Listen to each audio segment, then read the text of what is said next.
बरतानिया में आबाद पाकिस्तानी तारिकीन वतन की कहानी उनकी जुबानी जानने के लिए दुनिया न्यूज ने खुसूसी सिलसिला शुरू कर रखा है, जिसके जरिए खामोश हिजरत करने वाले पाकिस्तानी और कश्मीरी मुहाजिरों की कामयाबियों, एजाजात और काबिल फख्र लम्हात को उजागर किया जाता है। जंग अजीम अव्वल और दोम में हिस्सा लेने वाले एक ऐसे ही धरती के सपूत 85 साल बाबा सिद्दीक से दुनिया न्यूज के नुमाइंदा खुसूसी अरशद रचाल ने मुलाकात की है। आइए देखते हैं।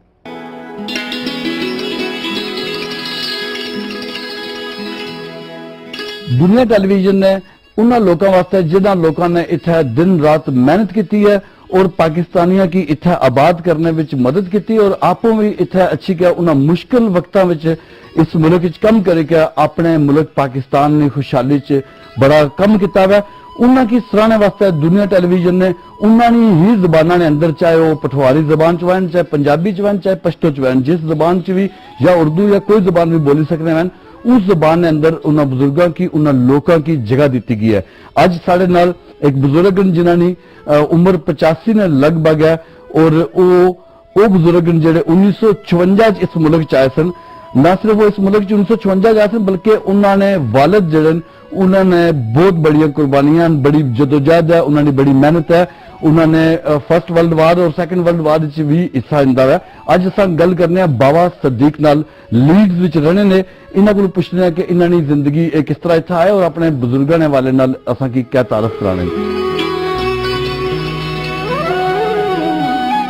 जनाब साढ़े बुजुर्ग 1899 में 15 साल की उम्र में बंबे नौकरी वास्ते गए न। उन्होंने नौकरी मिल गई है कोल रूम जहाजी बहरी जहाज़ों में कोला बाने वास्ते, जिथे इंजन गर्म करना सी तो उन्हें एक अच्छा सबूत दिता तो उन्हें फिर अहदा दिता गया सिंह बने। तो फिर उत्थे अपने बंदे भर्ती कराए ने तो काफ़ी लोगों की मदद की है ने, लेकिन कम बहुत सख्त सी उन्होंने। सफ़र जनाब अली उन्होंने 150 सफ़र किए ने, मेरे कागज़ों में बिल्कुल नोट हुए ने, जिसने विच 4 दफ़ा वो ब्रिटिश सब्जैक्ट भी हुए। तुसां ये दसो कि उन्होंने कुछ जंग च भी हिस्सा लिया सी? जी 2 जंगों में उन्हें हिस्सा किया। पहली जंग विच उन्हें हिस्सा किया 14 तो 18 तक, वो 4 साल लड़ाई रही है, ये उत्थे ही रहे। फिर ना लिया कि ना उन्हें तनख्वाह नहीं परवाह की है तो ना उन्हें छुट्टी नहीं परवाह की है। वो दबा सट अपने मुल्क अपना मुल्क समझी था वो लड़ाइयों में लगे रहे। सारे बुजुर्ग जेडे इंग्लैंड चने रहे उन्हें इत्थे रिहायश इख्तियार नहीं की? जी इत्थे वो पक्के नहीं रहे, अशने सन जिधर जिधर इत्थे लिवरपूल दोस्त थे उन्होंने जहाज स्टे करना सी कि जिधर उस तो बाद फिर रेस्ट करो तो जिधर जिधर उन्हें फिर दसना सी, उस तो बाद फिर उधर लगे जाने सन। फिर जनाब अली वो गए ने तो उन्हें नौकरी दी, लेकिन वो उन्होंने आखिरी सफर सी अगर वो मतलब है कि रुकने नाल फिर उन्होंने कहा कि माड़ा 150 सफर है, वेरी गुड भी तुसा लिखा, इत्थे आ गया एक कंप्लेंट तो इसी में रफा करने वास्ते एक सफर में एक्स्ट्रा दियो। वो 2 दिन रहने से उन्होंने एक्स्ट्रा सफर दिता, 2 दिन रहने से उन्होंने डेथ होगी कराची क्या माड़ी थी। तो फिर उन्होंने रेलवे लाइना टुटियां सन, उत्थे मेवा शाह कब्रिस्तान उन्हें उत्थे दफन किया गया। तो भाई और बड़े नाल सन, अपना इलाका सारा नाल सी, जिला मीरपुर पठान बंगाली भी नाल सन। तो नूर हैदर शाह बल पीरा ने जनाजा पढ़ाया सी। तुसां किस तरह आए इंग्लैंड? जी मैं आया जिस बंदे की उन्हें सैटल किते असी ना बरतानिया च ज्यादा अपने पर लाई तै, उस वर अगों भाई साढ़े ने दसिया कि माड़ा भाई मंगवाई दे, तो फिर उस बंदे वर्क परमिट पर मी बुलाया। मीरपुर आया तो मीरपुर तो मैं कराची गया तो कराची को मैं 1.5 महीना रहा, पता नहीं सी मी के पासपोर्ट दफ्तर कुदरा या मी कोई हेल्प करा। फिर एक बंदा मिलिया असा कि मी उत्थे लैके गया, उन्हें फिर पासपोर्ट दिता मी बड़े अच्छे तरीके नाल। सन 56 की गल है। तो फिर मैं BOC ने ज्यादा पर इत्थे आनी तो लंडन लथा। इंग्लैंडों जो बंदा गया सी दसिया सी कि तू लीड लेना तो एड्रैस कोल हो सी, काली टैक्सी हो सी, होती लपड़ी तो कार नहीं जा सी, कोई नहीं सी पता लगना कि स्ट्रीट है, कि मकान है, कि बूहा। तो बाद बंदे जोड़े सन मुल्लू अनपढ़ और कोई निशान रखने सन, अगर वो निशान को नहीं तो फिर उन्हें कार नहीं लभना। जिसलै मैं अंदर गया उत्थे तो फायर प्लेस चलनी है, साढ़े दादे पोतरे भाई सन, उन्हें मी उत्थे मतलब रिसीव किया। वो टैक्सी लेके उन्हें पैसे दिते।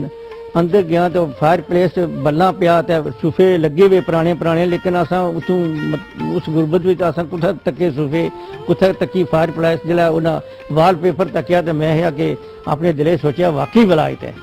जनाब इत्थे काटन एंड कंपनी सी लीड विच जी बड़ी मतलब हार्ड वर्कर सन, ਸਾਰਿਆਂ ਬਜ਼ੁਰਗਾਂ ਨੇ ਮੈਂ ਉੱਥੇ ਜਦੋਂ ਜਿਉਂ ਵੀ ਗਿਆ ਨਾ ਉੱਥੇ ਕੰਮ ਕਰਨੇ ਵਾਸਤੇ ਤੇ ਉੱਥੇ ਸਾਰੇ ਤਕਰੀਬਨ ਅੱਧੇ ਬੰਦੇ ਤੇ ਬਜ਼ੁਰਗਾਂ ਨੇ ਦਰੀਆ ਉੱਥੇ ਲੱਗੇ ਹੋਏ ਸਨ ਜਿਹੜੇ ਬਜ਼ੁਰਗਾਂ ਨਾਲ ਕੰਮ ਕਰਨ ਆਣੇ ਬਾਬੇ ਨੇ ਪੁੱਤਰ ਤੇ ਆਇਆ ਲੇਕਿਨ ਇਹ ਕੋਈ ਚੰਦ ਦਿਹਾੜੇ ਕੱਢੀ ਤਾਂ ਕੰਮ ਬਹੁਤ ਡਾਡਾ ਤੇ ਫਿਰ ਮੈਂ ਉੱਥੇ ਜਨਾਬ ਅਲੀ 15 ਸਾਲ ਕੰਮ ਕੀਤਾ ਗੁਜ਼ਾਰਾ ਔਖਾ ਹੀ ਕਰਨੇ ਸਾਂ ਜਨਾਬ ਅਲੀ ਅਸਾਂ ਇੱਕ ਤੇ ਦੋ ਇੱਕ ਵੱਡਾ ਪਰ ਸਿਆਣੇ ਸਾਂ ਤੇ ਜਿਤਨਾ ਵੀ ਅਸਾਂ ਕਿ ਓਵਰ ਟਾਈਮ ਅਗਰ ਦੇਣਾ 7 ਤੇ 7 ਡੇ ਫਿਰ ਵੀ ਆਣੇ ਸਨ ਅਗਰ ਤੁਸੀਂ ਕਿ ਓਵਰ ਟਾਈਮ ਦਿਆਂ ਤਾਂ ਅਸਾਂ ਫਿਰ ਖੁਸ਼ੀ ਨਾਲ ਲੋਕ ਕੰਮ ਕਰਨੇ ਸਾਂ ਕਿਉਂਕਿ ਅਸਾਂ ਮੁਸ਼ਕਲ ਵਕਤ ਤੱਕ ਹੀ ਆਏ ਸਾਂ ਸਾਡੀਆਂ ਧੀਆਂ ਪੈਣਾ ਮਾਵਰੀ ਜਿਹੜੀਆਂ ਅਸੀਂ ਰੋਟੀਆਂ ਪਕਾਈ ਤੇ ਦਿਹਾੜੀਆਂ ਸੀ ਇੱਥੇ ਸਭ ਕੁਝ ਅਸਾਂ ਕਿ ਹੱਥਾਂ ਕਰਨਾ ਪੈ ਗਿਆ ਰੋਟੀਆਂ ਵੀ ਪਕਾਣੀਆਂ ਆਟੀਆਂ ਵੀ ਬਣਾਉਣੀਆਂ ਮਕਾਣੇ ਦੀ ਸਫਾਈ ਵੀ ਕਰਨੀ ਕੰਮ ਵੀ ਕਰਨਾ ਦੋਸਤਾਂ ਯਾਰਾਂ को भी मिलना इस तरह नहीं था असा थोड़ा जा ए भी खुश हाँ जो दोस्तों यार मिलने से बड़े खुश हो जाने सा क्या सोची कि आए सो कितना अरसा इंग्लैंड रस जैसा असा ये सोची था ऐसा भाई थोड़ा बहुत काम करनी है 2-4 साल लानी है तो दुकान शान हट्टी शट्टी बाई घंटे संत गुजारा उसी तो ये तो नहीं पता कि सड़ियां आइंदा जड़ा ही लगी जा सनी थे हूँ जड़ा लगी हैं हूँ क्या पता बाडी जैसी या किस तरह उसी पर असल दिल ये है कि साड़ी बाडी उथे ही जाए अपनी मट्टी च जाए तुसां की वतन ਦੀਆਂ ਯਾਦਾਂ ਦੱਸਣੀਆਂ ਸੁਣ ਇੱਥੇ ਜਿਹੜਾ ਜੋ ਕੁਝ ਉੱਥੇ ਜਿਹੜੀ ਤੁਸੀਂ ਜ਼ਿੰਦਗੀ ਗੁਜ਼ਾਰੀ ਸੀ ਉਹ ਯਾਦ ਦੱਸਣੀਆਂ बिल्कुल लिखनियां याद है जनाब असें कि वो बचपना याद रखना मैं चला छोटा जा सा ते मैं 10-12 साल ना सा ते मैं छछरे की ढाका जाना होना सा सवेरे ते जरा छछरा आनी ते मनिए की बाणा सा ते फिर बेजीवर दुध बाजरे रोटी च कुट्टे होना सी मैं चुल्हे कोल बही ते खाना सा उस तो बाद थोड़ा चिटका चलना सी ते मैं खट चे ते कंधे नी छामे डाना सा ते फिर जनाब सुनू न पूला चे ते भन्ना सा उस तो बाद फिर मैं रोटियां वास्ते लुंगे की जाना सा ते उस तो बाद अम्मा और रोटी पकाने से ते मैं तंदूर तपाना सा ते उस तो बाद बकरियां खोली ते फिर मैं ढाका जाना सा ते उच्ची नक्की पर बेही ते फिर मैं बंजली बजाना सा ਇਹ ਮੈਡਲ ਤੁਸਾਂ ਕੀ ਕਿਸ ਤਰ੍ਹਾਂ ਫਿਰ ਲੱਭੇ ਇੱਥੇ ਨਾ ਬੁਲਾਇਆ ਤੁਸਾਂ ਕੀ ਬਈ जी ये मेडल लभे पहली जंग अजीम ने तो बुजुर्गों की खुद लभे हुए सन्ना तो वो अंदर एवं पुरे चिरे वे पे ना सी क्या पता भी इन्होंने क्या वैल्यू है जो कुछ भी है हूँ 5-6 साल हो गए अप्लाई की है तो वो ये जनाब अली 3 मैडल जी दूई जंग सी इसने मिले पहली जंग ने तो मिले इसने ना ये दूई जंग ने बाद में असा कहते हैं उन्होंने ਜਿਹੜੇ फलदार बूटे बरतानिया लाए अल्लाह ने फजल करम ने कई फल दे रहे आज ਉਹਨਾਂ ਦੀ ਵਜ੍ਹਾ ਨਾਲ ਸਾਡਾ ਇਲਾਕਾ ਜਿਹੜਾ ਇਹ ਕਾਮਯਾਬ ਹੈ ਜਿਸ ਤਰ੍ਹਾਂ ਬਾਬਾ ਸਦੀਕ ਨੇ ਗੱਲਾਂ ਸੁਣੀਆਂ ਇਹ ਲੋਕ ਜਿਨ੍ਹਾਂ ਲੋਕਾਂ ਨੇ अपने वतन की खुशहाल करने वास्ते और अपनी भी खुशहाली वास्ते इतने बड़े लंबे सफर कटे 7 समुंदर पार अच्छी के इत्थे आबाद होए इत्थे अच्छी के इन्होंने किस तरह जिंदगी गुजारी वो लोग जिन्होंने इत्थे अच्छी के जड़ा लाइया इन्हें जड़ा की किस तरह इन्होंने कामयाब किया अज जड़े लोग बरतानिया यूरोप और मुख्तलिफ ममालिक अच्छी के आबाद हुए वो इन्होंने लोगों ने नक्शे कदम पर चली के आए और जिसकी वजह नाल वतन अजीज पाकिस्तान की भी बहुत फायदे हुए। अरशद चाल, दुनिया न्यूज़, लीड्स।